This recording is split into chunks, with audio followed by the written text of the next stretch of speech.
Con nosotros.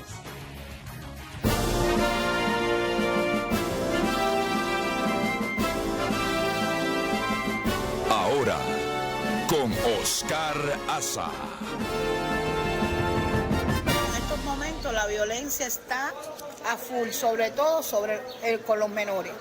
Los menores están en la calle atómicos y viene un trabajador con una mochila y lo quieren revisar, y a los menores andan con cuchillos y todo y no pasa nada. En estos últimos años hay mucha violencia, sobre todo después que pasó la etapa de cierre de COVID. Las personas se han violentado mucho. No, la gente lo que discute, pero al final nadie hace nada. Aquí no hay violencia, aquí no hay armas. La violencia en Cuba está existiendo ya, pero lo que no hay, ni se dice noticia, ni se dice nada, pero sí está existiendo la violencia. La miseria que hay aquí, la necesidad que hay aquí, que va a ser la violencia en Cuba. La gente se han vuelto violentos de acuerdo a las carencias que tenemos. Justamente tenemos con nosotros a Antonio Rodiles, director de Estado de SAT. Este era un tema, la famosa crónica roja en el periodismo, que no se ha practicado históricamente en los más de 60 años de Revolución Cubana por parte de la prensa oficial. Pero nadie mejor que Antonio para hablar sobre este tema. Antonio, ¿a qué tú atribuyes este incremento de la violencia a pesar de la censura? Bueno, evidentemente, Oscar, la caída en Cuba es caída libre y el sistema está brindando ser opción. Parte de lo que buscaba la gente era escapar, ahora se está trancando el escenario también de escaparse.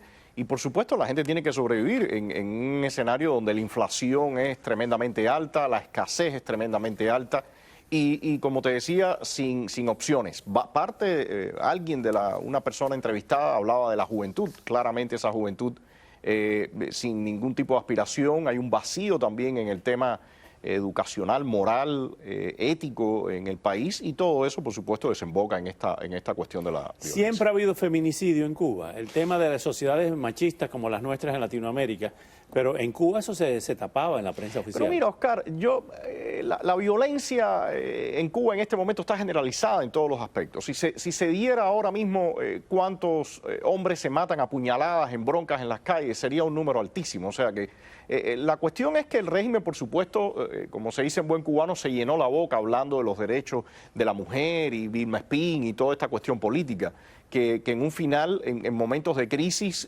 se ha visto de los 90 todo el tema de la prostitución y demás. Así que yo creo que la debacle social en Cuba abarca todos los ámbitos, no solamente la violencia contra la mujer, sino la violencia entre todos los cubanos. Incluso habría que ver también cómo está el tema de los menores, ¿no? Porque desde que existían las escuelas estas al campo, el sexo de adultos con menores también era común. En este caso de muerte estamos viendo eso, un hombre de 50 años con una chica. Mientras tú hablas precisamente, le decimos a los televidentes que es este señor de 50 años que mató a una adolescente cubana de 17 años asesinada en una estación de policía de Camagüey. Sí, eso es una cosa inconcebible, ¿no? La muchacha parece que corre a la estación de policía para ser protegida y ahí mismo ocurre su asesinato, ¿no? Pero te digo, es parte de esa descomposición que estamos viendo en todos los sectores de la sociedad cubana. Ahora bien, en el caso también aquí vemos la violencia de género, pero ¿qué pasa con los presos? ¿Qué ha pasado con los del 11 de julio y los que estaban presos anteriormente a estas protestas? Mira, Oscar, ¿se ha echado como en saco roto eso? No, pero lamentablemente parece que se tiene pocos recursos para arrebatarle o arrinconar al régimen. El otro día, yo lo estuve comentando en redes sociales, en algunos programas en vivo, yo estaba mencionando el caso de Ernesto Borges Pérez, que es un preso que intentó pasar un listado de espías al gobierno norteamericano, de espías del régimen. El hombre ya va a cumplir 25 años y a diferencia de lo que pasa, como por ejemplo los 5 espías que finalmente cuando el periodo Obama lograron que regresara, ahora la libertad condicional a Ana Belén Montes, Ernesto Borges Pérez está ahí y apenas se habla de él. Y lo que mencionabas, la cuestión de los otros presos del día 11, no se ven recursos que tenga la comunidad internacional reales para poner presión y arrebatarle y sacar de las cárceles a una cantidad, más de 1 millar de personas que realmente no han cometido absolutamente ningún delito. El régimen sigue con la mano en la cintura. Desde la época inicial de Fidel Castro se utilizaba a los presos como puertas giratorias para negociarlos. Sí, hay casos famosos también. Negociarlos. ahora eso no ocurre. Yo creo que la dictadura cubana no negocia. Yo creo que debe estar en el proceso ese. O sea, estos indicios que se ha visto con la administración Biden, yo diría que es muy probable que esté manejando esa situación. Cuando el deshielo del 2014 liberaron a un número de presos, si no me equivoco era del orden de 54, que por cierto muchos de ellos habían sido arrestados unos meses antes precisamente para este rejuego político, ¿no? Libero a personas que no han cometido ningún delito, pero me los anoto como capital político, que cedí algo en el escenario represivo. En el tema del turismo, ¿qué está pasando? Con la pandemia, pues hubo una disminución y estamos hablando de la situación económica y financiera de Cuba, la grave situación que está pasando, agravado por la pandemia, agravado por la ausencia. Está viviendo prácticamente de las remesas de los cubanos que viven en el exterior, ¿no? Sí, de las limosnas también y lo que le llega de por allá de Venezuela, aunque en estos días evidentemente parece que hay problemas con el abastecimiento de petróleo. Pero el régimen, primero yo no veo que tenga capacidad de repunte ahora mismo, a no ser que dé un giro drástico.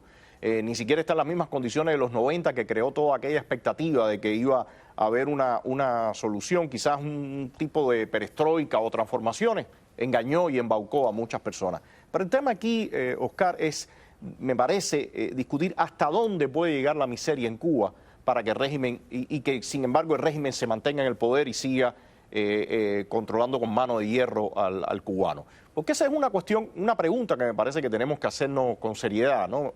Durante mucho tiempo se augura o se anuncia una posible bancarrota, una debacle, pero vemos que pasa el tiempo, sí hay caídas, después remonta algo, y un caso similar es lo ocurrido en Venezuela. En Venezuela parecía que aquello ya no daba, las imágenes eran terribles, gente comiendo en las calles, como estamos viendo en Cuba y demás, pero estos sistemas de alguna manera logran ir sobreviviendo y yo creo que ese es el principal cuestionamiento. Dagoberto Valdés escribió hace mucho tiempo el tema del daño antropológico que le ha hecho esta revolución al cubano.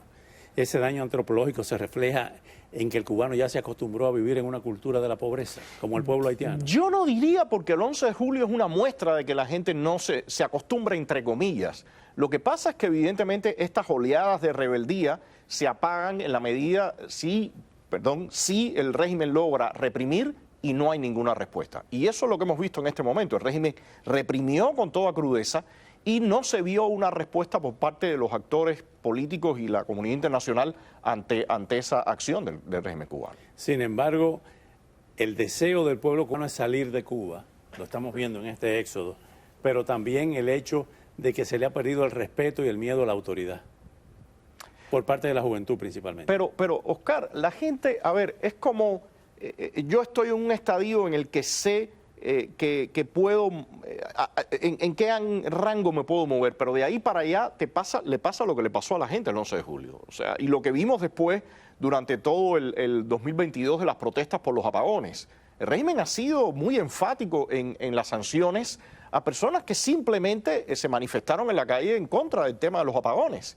Y ha aplicado mano de hierro. Pero puede aplicar mano de hierro, pero no busca soluciones a los problemas. No va a encontrar soluciones, Oscar. Llega un momento en que la misma represión tiene pudiéramos decir, un ciclo de vida, o sea, una cresta de gran represión, pero eso baja también, porque se hace inefectiva. Es que, Oscar, el problema es que con el nivel de descapitalización financiera, descapitalización humana también que ha sufrido Cuba, para que exista algún remonte se necesitan no maniobras, sino cambios profundos, y el régimen evidentemente no está dispuesto a hacerlo.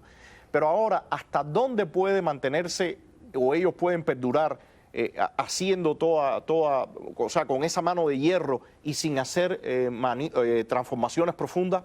Eso yo creo es una pregunta. Aún en los regímenes más duros, como el régimen nazi, la Gestapo, la Wehrmacht de Adolfo Hitler, hubo intentos de asesinar en la guarida del Lobo al Führer y se produjo una purga de generales que estaban conspirando. Es imposible en Cuba, el único país en el planeta Tierra y en todos los procesos históricos, de que no hay sectores de las Fuerzas Armadas que puedan sublevarse.